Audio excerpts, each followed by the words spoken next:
कि प्रभु श्री कृष्ण सिंहासन पर विराजमान हैं, समस्त देवी देवता उनकी आरती कर रहे हैं और सैनिकों से कह दिया था अक्रूर जी ने कि मैं 3 बार डुबकी लगाऊंगा, तब इसे मेरा संकेत समझ लेना। अब अक्रूर जी बाहर निकले तो बाहर रथ पर कृष्ण और बलराम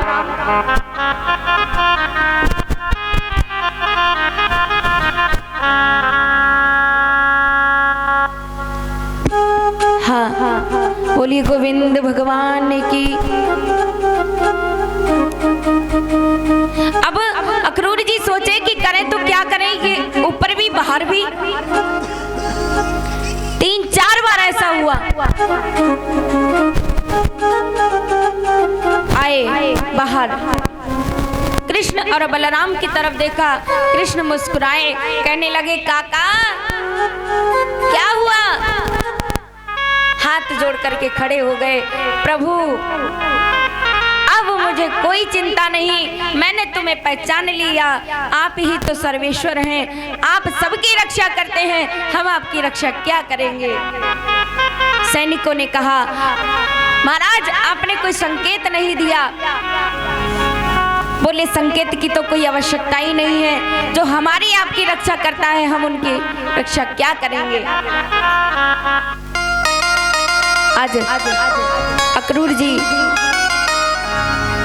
रथ को लेकर के आगे बढ़े, पहुंच गए मथुरा में।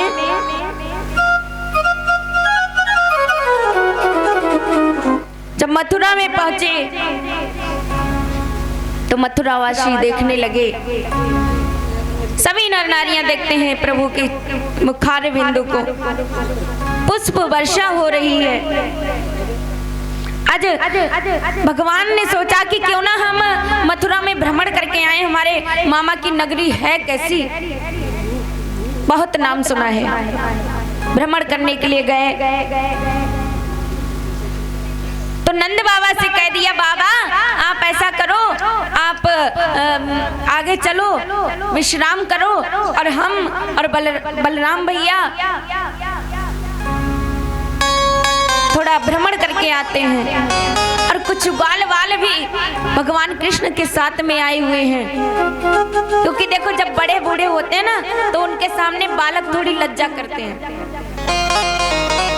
भ्रमण करने के लिए गए तो ग्वाल वाल कहते हैं कि एक बात बताओ कन्हैया, हम तो गाय चराने वाले हैं, हम का जाने कि राजा के घर जाते कैसे हैं, ये शहर वाले होते कैसे हैं।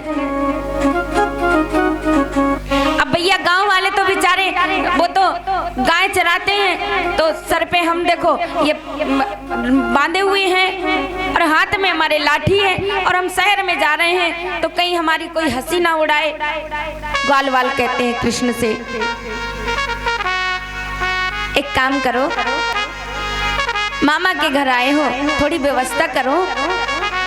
अरे हम ऐसे कपड़ों में जाएंगे क्या तुम्हारे मामा के घर, राजा के घर, कोई देखेगा तो क्या कहेगा। भगवान कहते हैं अरे तुम चिंता ना करो, सामने धोबी घाट था जहां पर राजा के कपड़े धुले जाते थे कंस के, वहीं पर पहुंच गए। धोबी से कहा भैया कपड़े किसके हैं, कहा राजा के, तुम कौन हो। धोबी को दर्शन दिए, धोबी से कहा कि हमारे ग्वाल वालों को कपड़ों की आवश्यकता है, हमें कपड़ों की आवश्यकता है, दीजिए। धोबी का कल्याण किया भगवान ने, धोबी का उद्धार किया। धोबी कहता है कि मेरा जीवन धन्य हो गया, आज तक मैं एक दुष्ट की सेवा किया करता था, आज मेरे प्रभु आए हैं।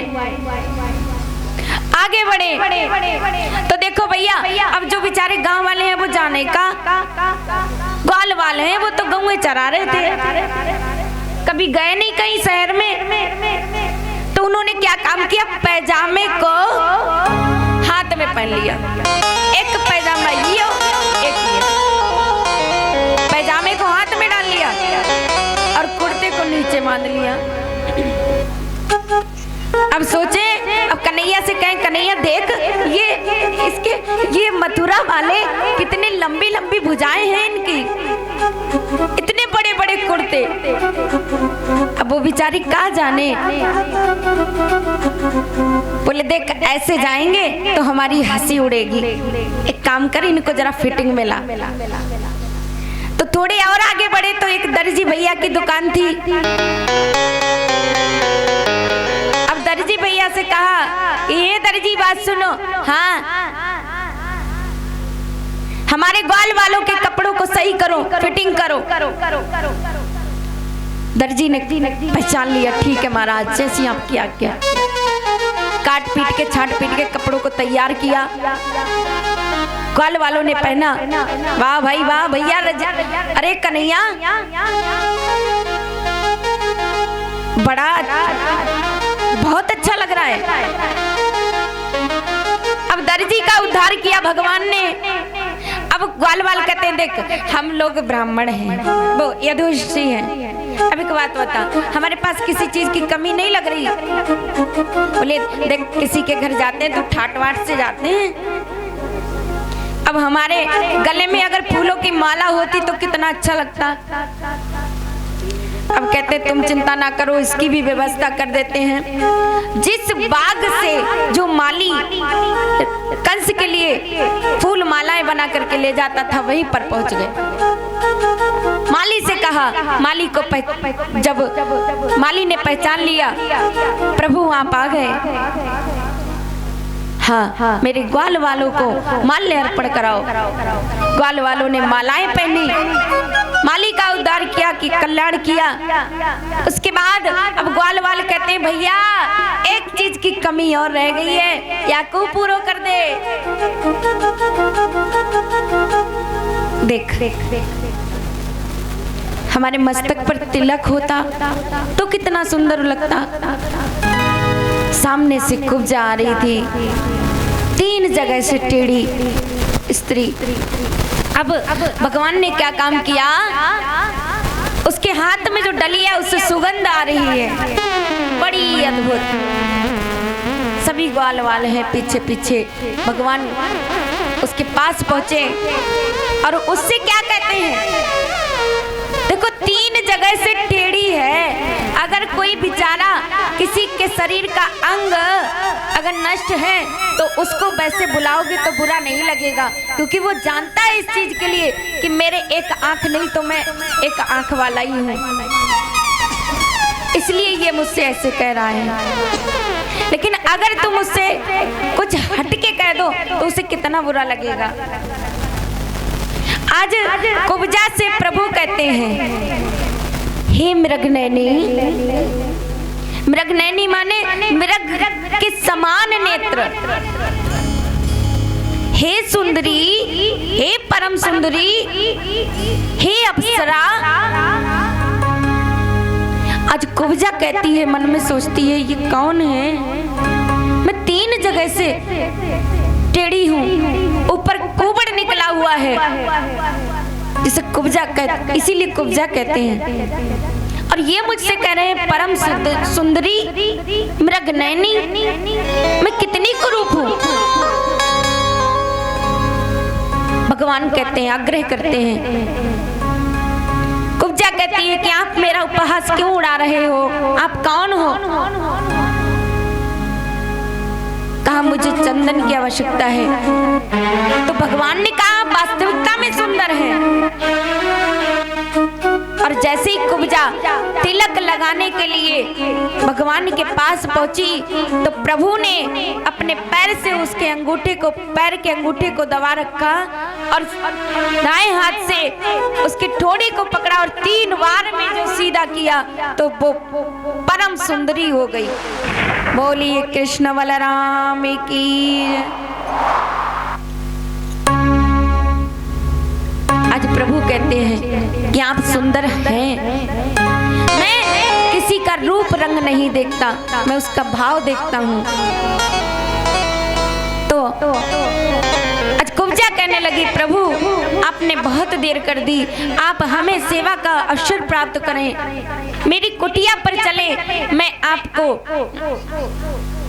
आपके ये चंदन लगाना चाहती हूँ। भगवान ने कहा अभी समय नहीं है,